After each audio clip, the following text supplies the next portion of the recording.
Bueno, damos inicio a la reunión número 2 de Arduino. Hoy es 15 de junio, son las 15:35 y damos continuación a la reunión número 1. Voy a comenzar compartiendo pantalla.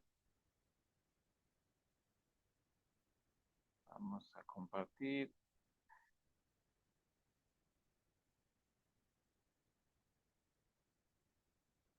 Bien, estoy compartiendo.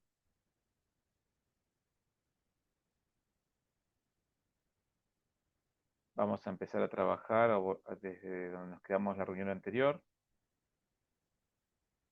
Bien,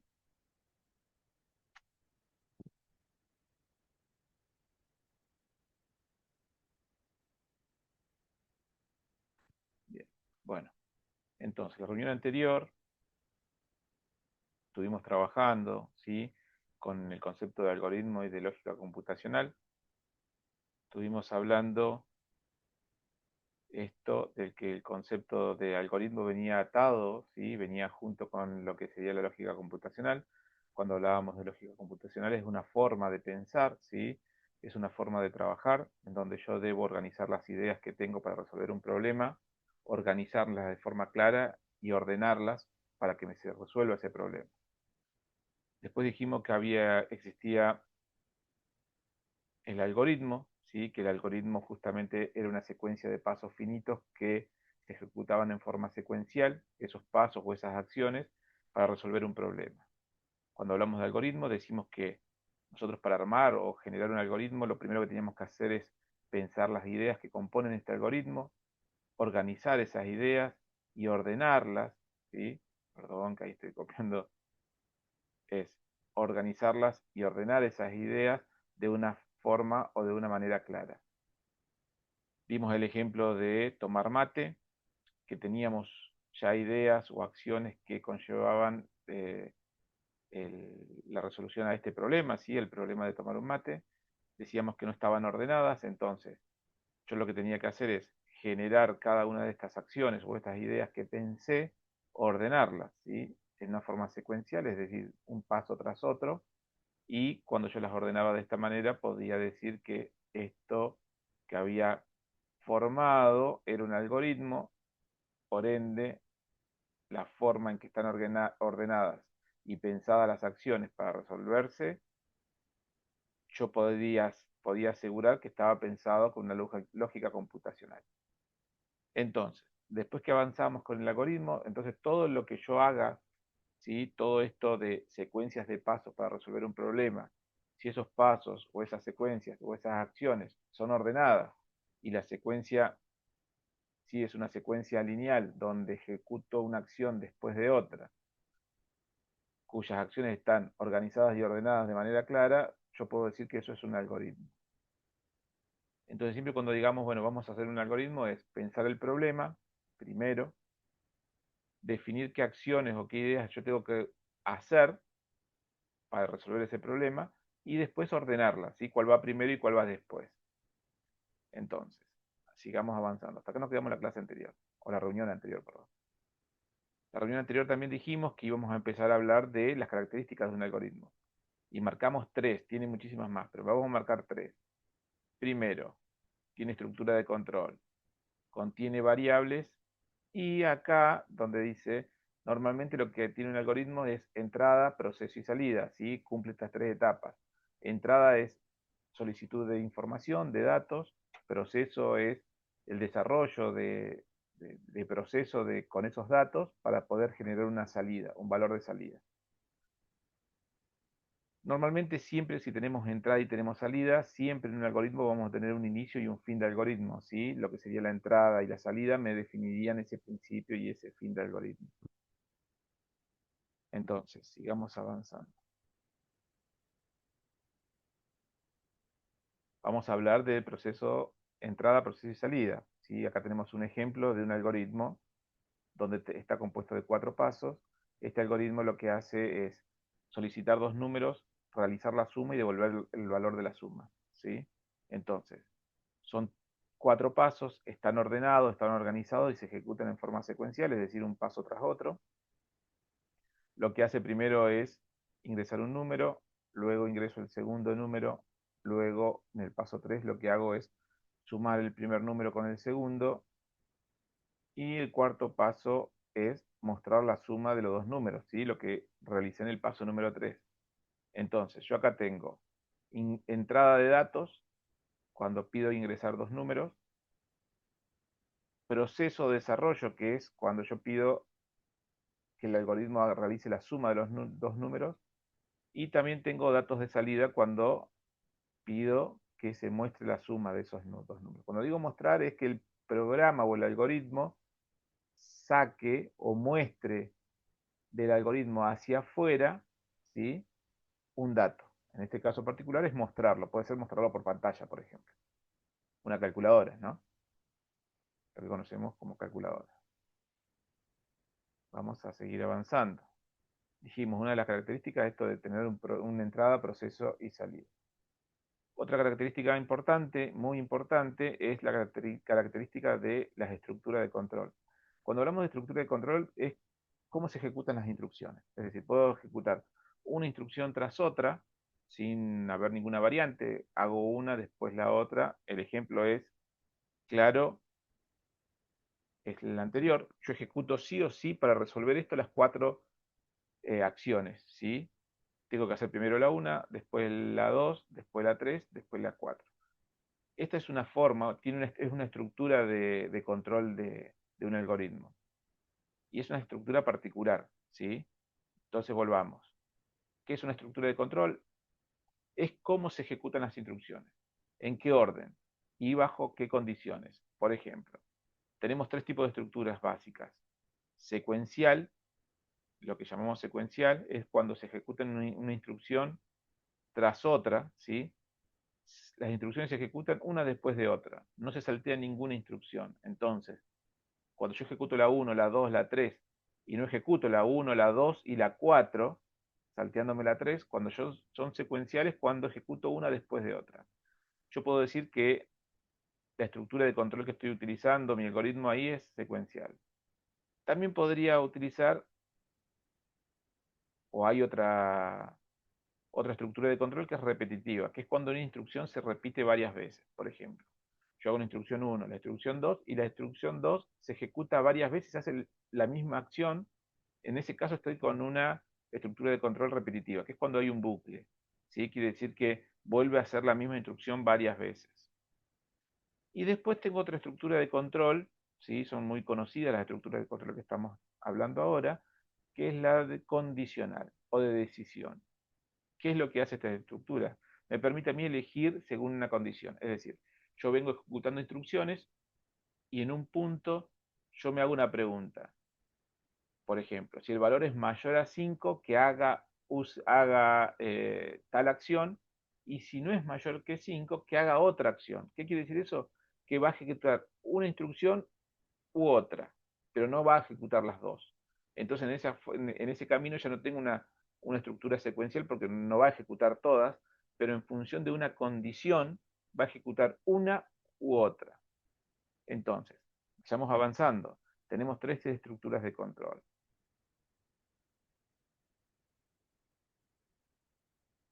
La otra característica particular que tiene los algoritmos son lo que conocemos como variable. Esta definición ustedes ya la tienen de ver funciones, por ejemplo, en matemática. Variable, cuando decimos que X es una variable, justamente es un lugar donde yo puedo guardar datos. Y los datos que guardo en esa variable pueden variar, es decir, la variable va a tener un nombre, como en las funciones tiene el nombre de X o el nombre de Y. El nombre se mantiene, pero lo que cambia es el valor que tiene dentro. Entonces, el contenido de esa variable, como dice la palabra, es variante, porque puede variar.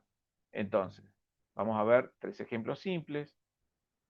Acá yo tengo, por ejemplo, la variable que se llama edad, si no necesariamente es una letra la variable, el nombre de la variable puede ser letra, número, caracteres, lo que yo quiera darle, ¿sí? En este caso está definida que la edad es una variable, y con el igual lo que me está diciendo que dentro de edad vale 15. Quiere decir que esta variable dentro tiene el valor 15. ¿Puede variar? Sí, puede tener 16, puede tener 17, 20, 40.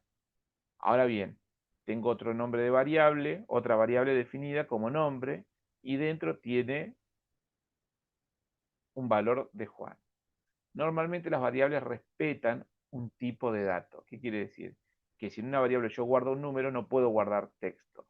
Entonces, estas dos variables, esta y esta, tendrían tipos de datos distintos. No podría usar edad para guardar un nombre, ni nombre para guardar una edad.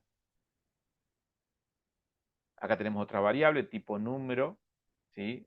Que se llama A, y que dentro de esa variable existe el número 23.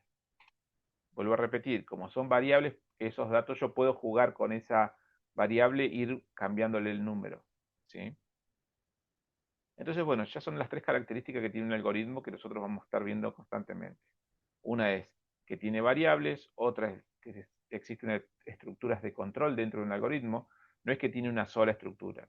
Dentro de un algoritmo puede haber mutar entre varias estructuras. Y ahora vamos a ver un ejemplo.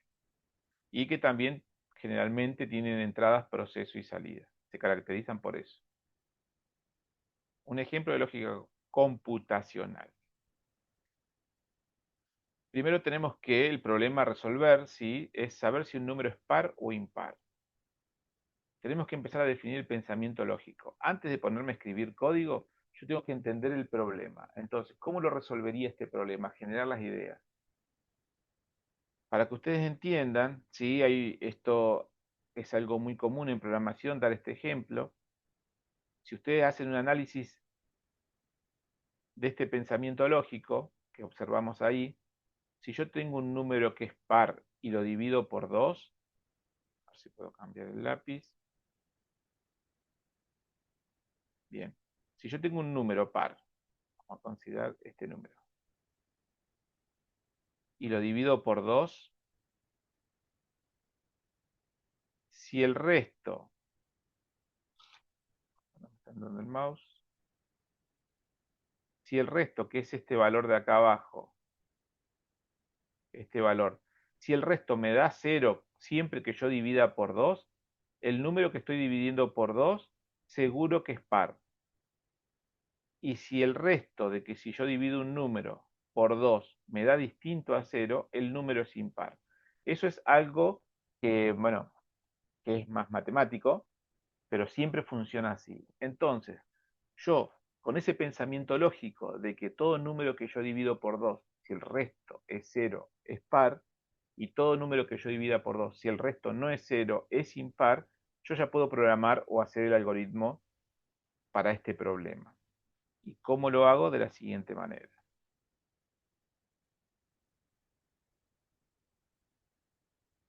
Lo hago de la siguiente manera. Primero, analizo los pasos. Yo antes de poder ponerme a analizar si un número es par o impar, primero yo tengo que pedir ese número. Entonces, en el primer paso que yo tengo que hacer es pedir un número, o sea, ingresar un número. Y ahí ya está definida la acción. Lo segundo que tengo que hacer, según lo que yo vi acá, cuando explicamos cuándo un número es par o impar, es dividirlo por 2. Eso lo voy a tener que hacer siempre. Entonces, segundo paso es dividirlo por 2. Y después preguntarme, si el resto es 0, entonces el número es par. Si el resto no es 0, entonces el número es impar. Entonces, como yo tengo que mostrar si un número es par o impar, lo que hago es, paso número 3. Si el resto es 0, entonces me tiene que devolver es par. Si no es 0, entonces me tiene que devolver es impar. Entonces, sigamos viendo esto. Y acá tenemos el otro ejemplo.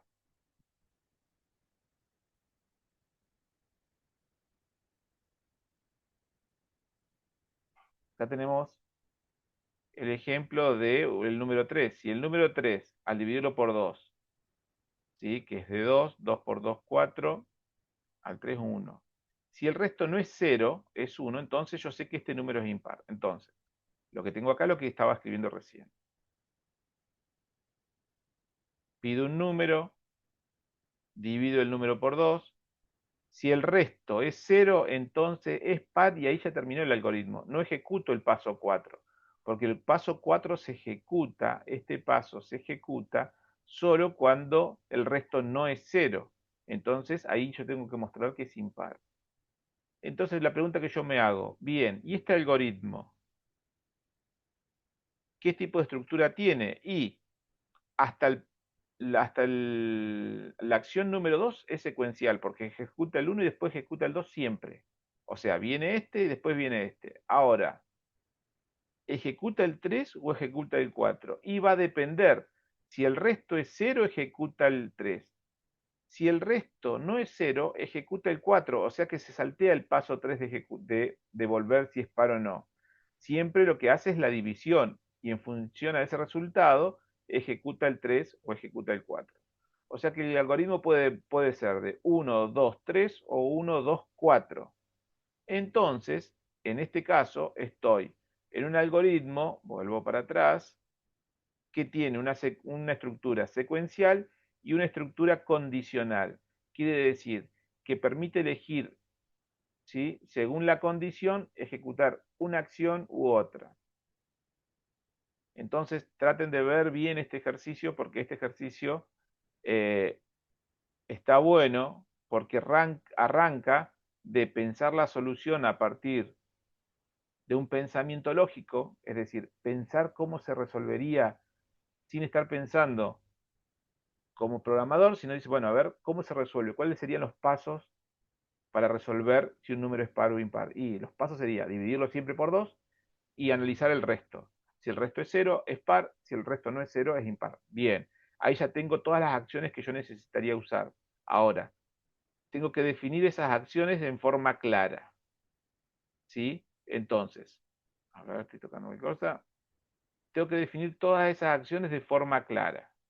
Si yo esas acciones, si yo esas acciones las ordeno, lo que tengo y las ordeno para su ejecución, para la resolución del problema, lo que estoy teniendo es un algoritmo. Y ese algoritmo lo resolví con pensamiento computacional. Vamos a seguir avanzando. Acá es lo que le decía recién. Tengo 3 acciones que me resuelven el problema y la pregunta acá sería, ¿con qué tipo de estructura me encuentro en este algoritmo? Bueno, me encuentro principalmente paso número 1 y 2, secuencial, y después condicional. En este caso no se repiten instrucciones, entonces no tengo ninguna estructura de repetitiva. Bien, vamos a seguir avanzando. Hasta ahí era lo que es la explicación del día de hoy, ¿sí? Y acá tenemos ejercicios resueltos. Estos ejercicios son problemas que yo tengo que generar algoritmos para resolver estos problemas. Entonces, para lavarse los dientes. Bueno, hagamos un algoritmo para lavarnos los dientes. Para esto yo tengo que definir los pasos, las acciones, pensar cómo sería resolver eso.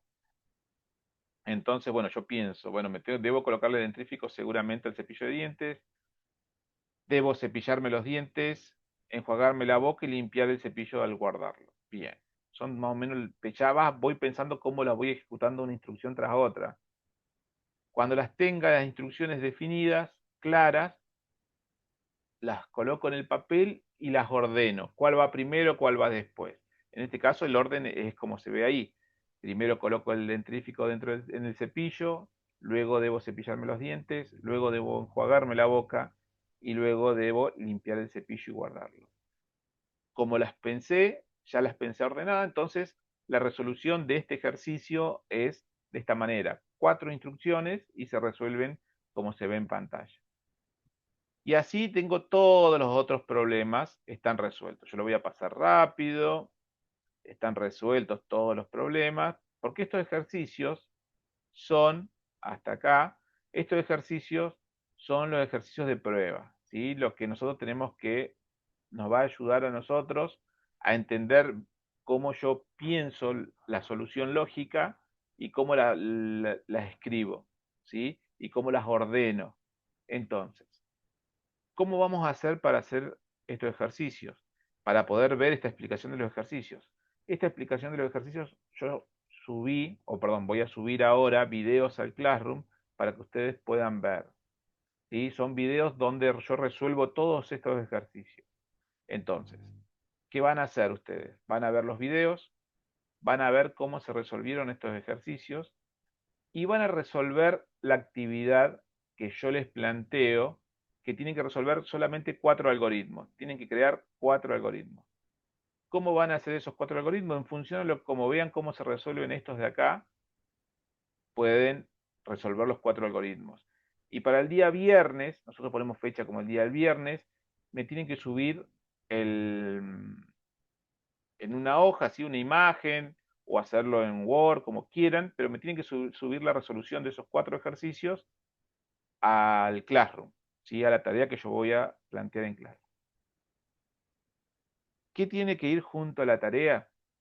Junto a la tarea tiene que ir 2 datos que son importantes, que es el tiempo que les llevó a ustedes resolver los 4 ejercicios y el tiempo que utilizaron para resolver esos 4 ejercicios. Digo, a ver, el tiempo que ustedes usaron, por ejemplo, para ver el video o para ver otro material para poder resolver esos 4 ejercicios. ¿Cómo lo pueden hacer?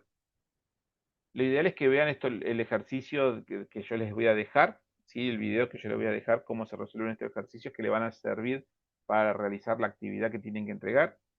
Y si no, pueden usar internet, ¿sí? Pueden agarrar y buscar en inteligencia artificial, cargan el problema y seguramente le va a dar una resolución. Lo único que pido, ¿sí? Que lo que extraigan de internet también anoten el tiempo que utilizaron y pongan internet, no sé, media hora o 40 minutos, el tiempo que usaron en buscar, ver material.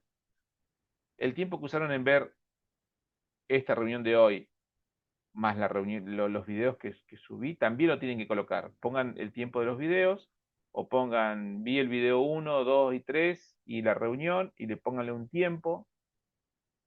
Tiene que estar cargado también el tiempo dentro de ese material que van a subir. ¿Qué más? Eh, bueno, esa sería entonces la resolución de esta actividad, de esta reunión del día, hoy es 15. Miren los videos, miren la reunión esta, yo les voy a subir, igual para que lo vean, lo voy a subir al Classroom. En Classroom yo subo los links, ¿sí? Yo cargo en el canal de YouTube los videos y después ustedes acceden a partir de los links que yo ya les dejo subidos a la plataforma Classroom.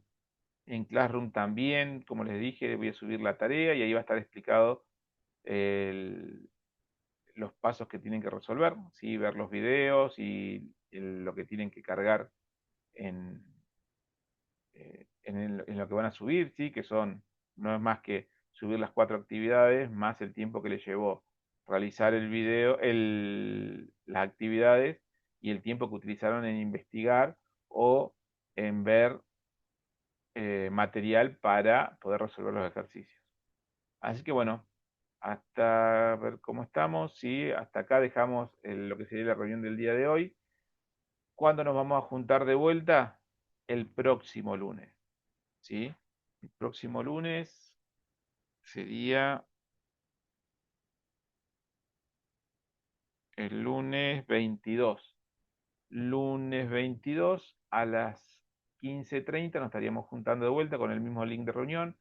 El día de hoy yo entiendo que es feriado, pero el día de hoy, como en todo trabajo, si aquellos que hubiesen estado presentes hubiesen tenido el doble de, de horas de práctica porque es un día especial y en una empresa se paga doble, ¿sí? O triple en este caso, en el caso nuestro. Pero bueno, el día de hoy es la decisión de cada uno. Así que bueno, hasta acá dejamos, voy a dejar de compartir. El video este va a quedar subido al canal de YouTube, yo lo voy a subir y lo voy a compartir en Classroom para que ustedes puedan tener acceso. Así que bueno, nos vemos el próximo lunes. Cualquier consulta por Classroom, estamos en contacto.